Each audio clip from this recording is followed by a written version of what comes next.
Hello everyone, so I thought today I'd do episode 4 of the Shop Chronicles. Progress, in terms of stages, I'm going to try and give you some indication of how it works today.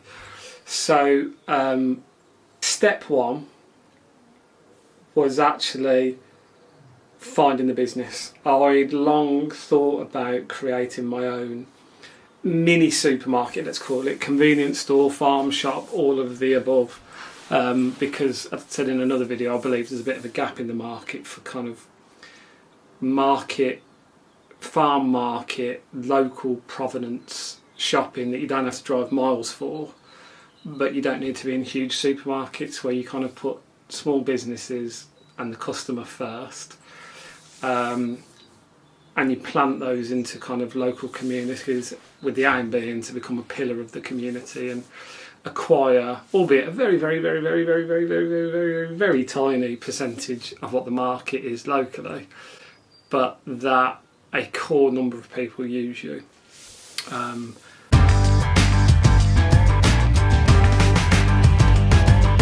So I've been looking for the right location for months, and then I found that location within a mile of where I live. So step 1 is you go and view the property. What does it look like? Can you fit ultimately what you want in? And if money's no object, you can obviously find the perfect premises. But in terms of footfall, a level of affluence, being honest, because that's what the store will need, a good demographic in the surrounding areas, and shop size. So what can I fit in it versus how much will it cost? So I'd set myself a budget. Step 2 is then starting to work out what your cost base is going to be. Everybody's very scared of numbers. Don't let people scare you with profit and losses. A profit and loss in its most basic form is a list, generally at the top of the page, of incomes, i.e. your revenue. So what is going to come in? In the instance of what I'm doing, that will be rent, because I will be renting the flats above the shop. It'll be selling product, which is where 95% of my revenue is going to come from. And then you can break that into subcategories. So for me, it's the selling of produce, and then once the coffee shop element is open, should we go down that route, the kind of coffee shop bistro. You add all those together and that will give you the total sales for my business. Then you get to the costs. So the cost base is the same as the sales. It's a list of things, but this time what you spend in order to achieve those sales. So you have the overheads of a company.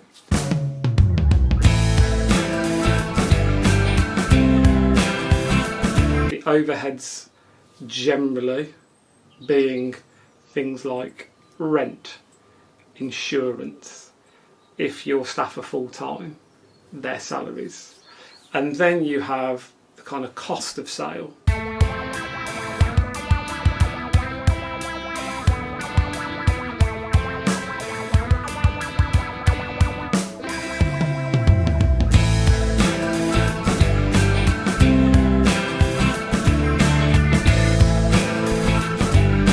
You take your sales, you take your cost of sales. So your cost of sales comes off your sales. That will give you your kind of gross profit.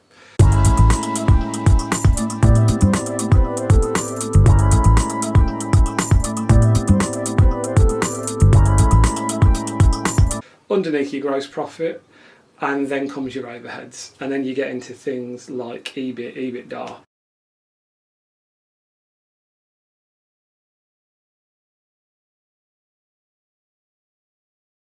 But essentially, it's what washes out at the bottom after you've paid your interest, your taxes, and the rest. And every account looks different. There are nuances, but this is a generalised rule. We've found the property. We've done our version of the profit and loss. It's, for me, always about the break-even. What do I need to bring in to cover those costs? The cost mainly being the overheads and a bit of the cost of sale, because if you sell less, your costs are less, but your overhead is generally fixed. It is not a fluid number. So what do you need to bring in to overcome that cost base?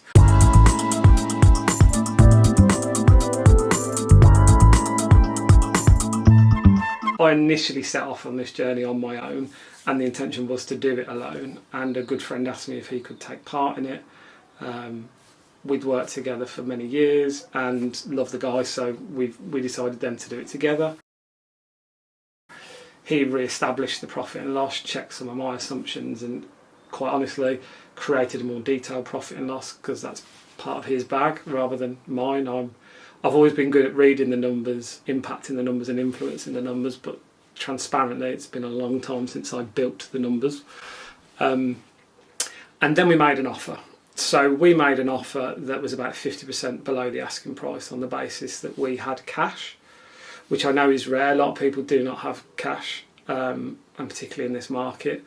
But just because you've got cash doesn't mean you should throw it at the situation. And we offered 50% below the asking price on the basis that we could move quickly, and that business was loss-making. They had, quite honestly, some false starts. So they'd accepted some offers before. I'd actually been and seen the property 6 months before, and I'd always said that I won't be offering anything near the asking price, but come back to me when invariably I believe the sales will fall through, because the people that are offering the full price, sounds awful, I don't believe they're legitimate, because when you look at the accounts of that business, you wouldn't offer the full price. It didn't make any sense, particularly if you were running it as a going concern. So, quick recap. Worked out what the business was that I wanted. What does the property look like that I wanted to buy? What does the profit and loss demonstrate? That tells me how much I can afford to offer, obviously based on what I've got in cash as well. The offer then, ultimately after many months, was accepted. Once, as I'd predicted, the other buyer, or two buyers actually, had fallen through. Really about how we got started. At the point you do that, then the practical stuff starts to begin. So when I say practical stuff, company house. This is a UK-based video, but anyone who's watching it internationally, I'm sure you have your equivalent systems, but in the UK we have something called company house. So we registered Smithton's, and we issued what's called ordinary shares. It's jargon for how you create the shareholding structure, so we own half each of that business. You set that up, you have a company name, you make sure that it exists or doesn't exist elsewhere. And when I say that, not just in company's house, my advice generally in this day and age, even if what you're going to do is not digital, which what I'm doing is not, you still want to make sure that things like domain names, websites, social handles are available, because the best way to promote yourself in this world now is through digital. So we made sure that we got those things. We registered the website, we did the company house piece, what I call the housekeeping.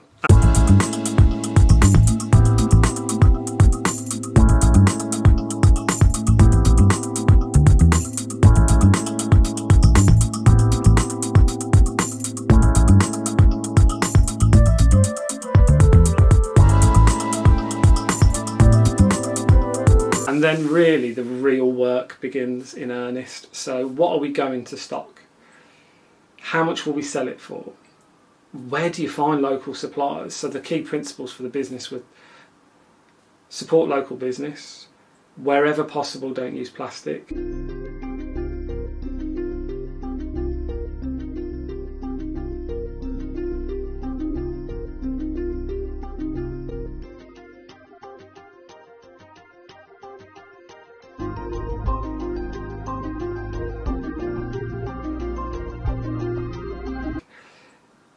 Keep it healthy, and when I say healthy, that doesn't mean that it's all low-fat produce, but wherever possible, avoiding things like trans oils and unnecessary fats.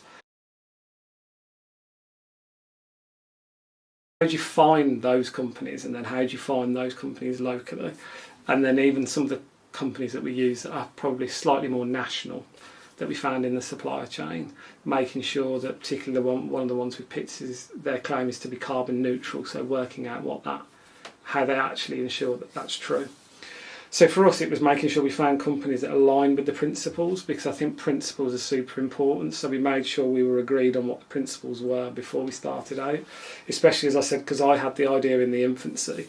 And in going into business with a business partner, just because you get on really well, you have to be aligned, and that doesn't always happen. So I think it's important to be upfront right from the beginning.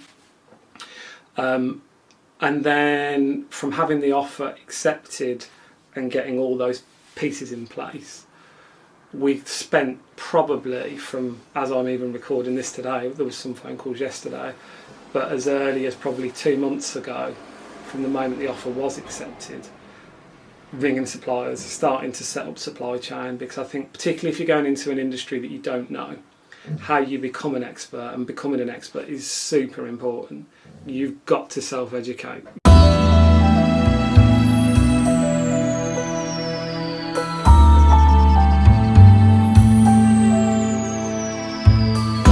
You've got to become the expert in your own business, because you're playing with your own money, and if it's not your own money, it's money that you've borrowed, be it from a bank, a person you know, a friend, a colleague, or maybe, depending on the scale of your business or the investment you need, a VC or funds.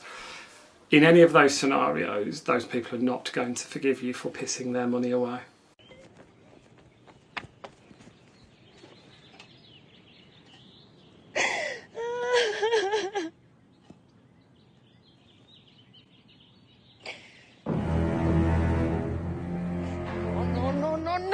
So you've got to take it seriously, because money is very, very hard earned, but very, very easily spent.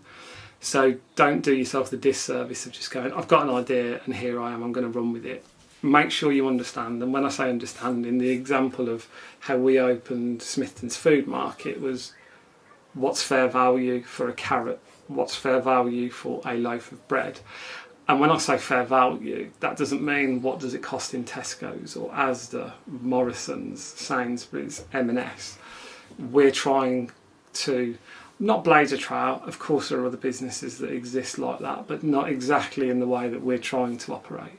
But what does a fresh loaf made by someone locally, where it's not full of additives, not full of rubbish, and you know the name of the person who made that by hand that morning, what does fair value look like? How you establish that is you get on the phone, you get on emails, and you start contacting people. And that's what we did, whether it was meat, vegetables, equipment, tills, credit card machines, all these things that when you have an idea and when you want to create your own business, you don't necessarily consider those moments. But those moments are what will define, and I say this having not opened the shop yet, what has been successful. But I make that comment having run a number of companies and run businesses before. Actually, the preparation is key, because when you open, or once you're up and running, you will have got stuff wrong. Time will be a very rare commodity at that point. And if you're having to use your time to do the things that you could have put in place pre-opening, or whatever pre-sale point is in your business, do yourself a favour and do the work at the front end. We've established, I'd say, probably 95% of the supply base for the company now.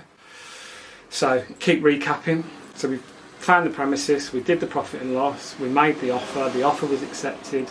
You appoint your legal teams, which I think I maybe skipped past. Find someone that you know. I always go for recommendations, don't just hit Google. Lawyers, solicitors, legal advice is always best on by. Obviously they have to be qualified, and depending on what you're going into, you may need someone who operates in a specialist field. But if it's general business practice, if you know anybody and they recommend someone, that's always the best indication. Really, it becomes a personal relationship where they're giving you advice and you have to trust that person. Until I've seen the absolute final version of the documentation, I may be recording a video in the future where we did pull. It's not the intention as I sit here now with the information that I know, but I think at every step of the way you've got to be realistic. You can't fall so in love with your own idea that through hell or high water you're going to do this at all costs. You have to have conviction, you have to be brave, you have to believe in what you're doing, but don't confuse that with kind of stupidity.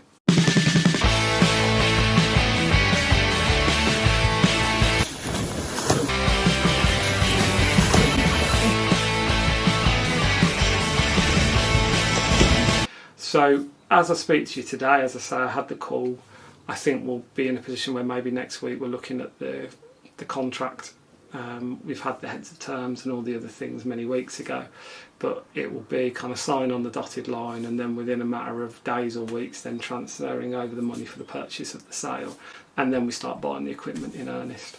I'm going to bring you in on a Skype call that I've got today with the shop designer as we start to get towards the final version.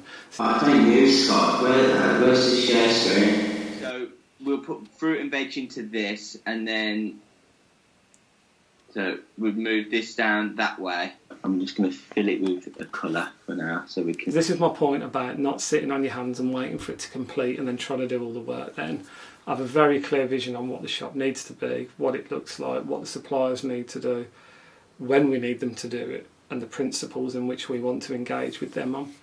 So we're going to get the shop fitting to the point where we provisionally agree a date where we think, looking at the timeline based on the schedule for when it should complete.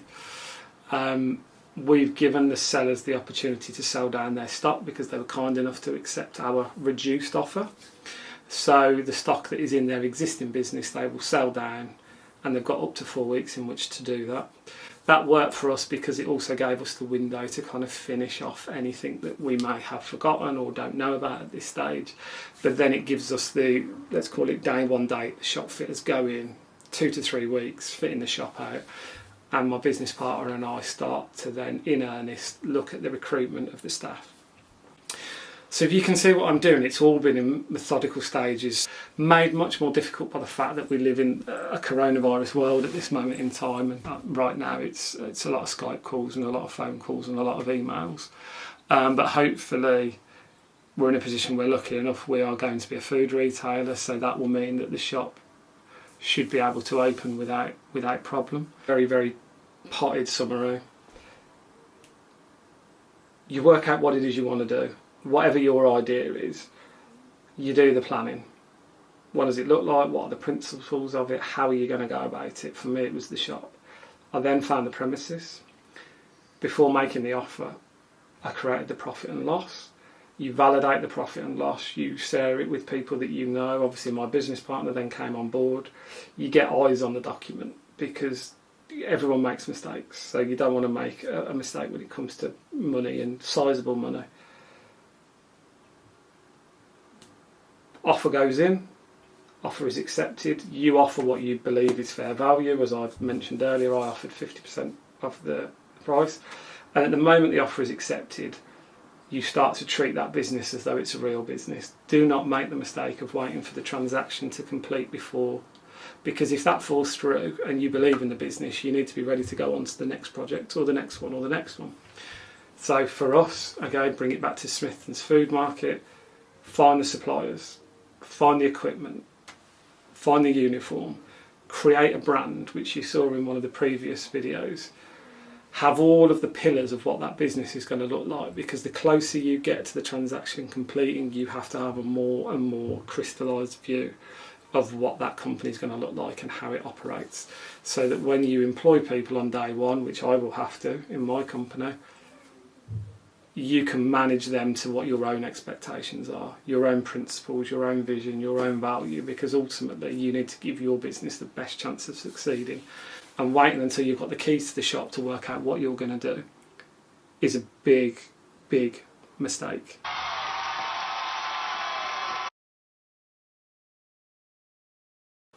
I'll keep you with me on the journey. Hope this is a useful blog, because it's starting to try and get into more detail now. But if you've got any questions, drop them in the comments below. Please be sure to ask, because I genuinely do want to engage people on this. And stay safe, wash your hands, socially distance, don't be a dickhead, stay in your house, as we're all doing. But please like, subscribe, come with me on the journey. Really, really do appreciate even the handful of you that are watching at this stage. So nice one. Thanks guys, bye.